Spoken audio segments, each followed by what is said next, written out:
kekacauan motorik ini maksud saudara apakah ada anggota gerak badan yang tidak terkendali atau seperti apa?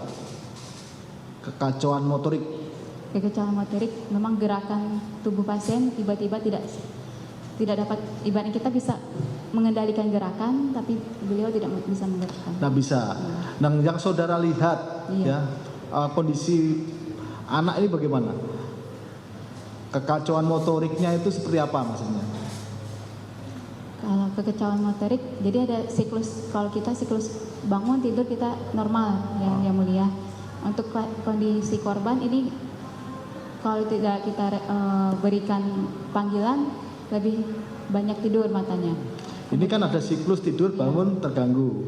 Nah, ada enggak yang saudara itu misalkan ada durasi tertentu, ini bahasa umum mungkin kejang, durasi tertentu lagi kejang lagi, ya, itu bagian dari kekacauan motorik.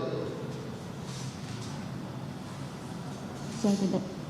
Ya, ini loh kekacauan motorik yang saudara terangkan, yang saudara sampaikan itu misalkan dalam durasi tertentu ini kejang, lalu tidak berapa waktu lagi kejang, itu apakah bagian dari kekacauan motorik juga? Benar yang mulia.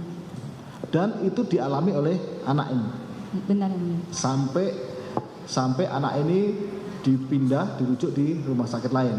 Seperti itu ya kondisinya. Iya.